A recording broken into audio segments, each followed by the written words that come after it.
5 seconds. Start. I went through the pages of the budget papers and also the speech of the minister.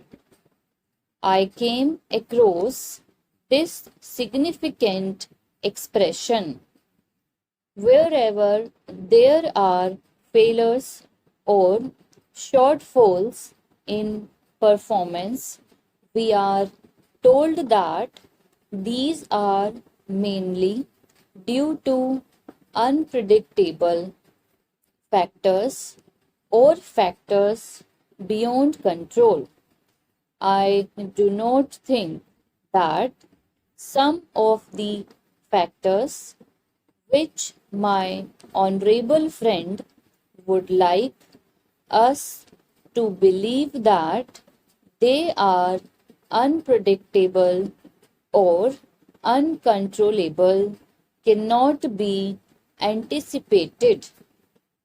For instance, I may draw the attention of the Honorable Minister to one important fact, that is, we have been supplying since some time past empty foliage for a long distance to calories, to steel factories, and so on.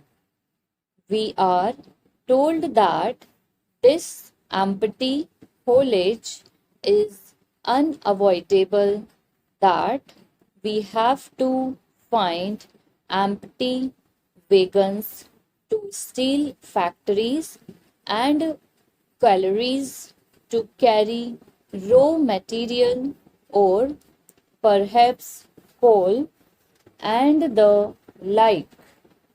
So, for a long distance, we find wagons going empty, but if there had been a research cell, an organization in the ministry to find out ways and means of utilizing these wagons fruitfully by avoiding bottlenecks in between, we could have solved the transport difficulty to a certain extent.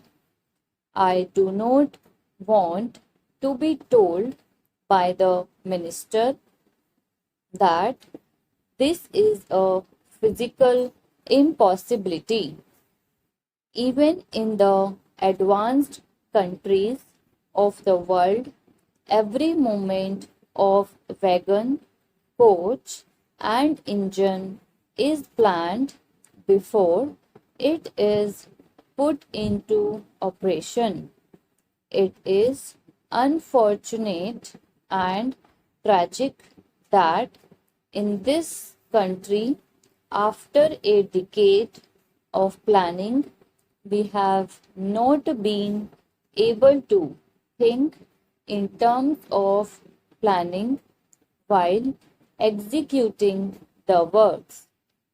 Now, in regard to some of the general problems of the railways, I would say, first of all, that the rise in demand is so great that we have to be prepared to provide not only adequate but also effective transport facilities to our people.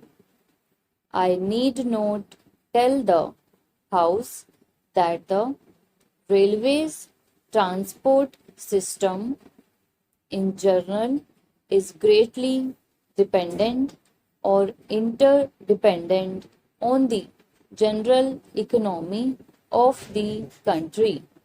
But during the last one decade, there has been one significant factor that has to be appreciated, that is, the demand for transport is increasing at a faster rate than the rise in the national income or the rise in the production in any sector or in any industry.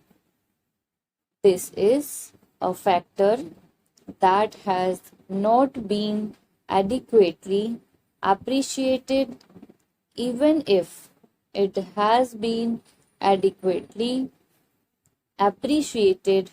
No attempt or sincere effort has yet been made to carry out the fulfillment of the needs of all the sectors of our economy.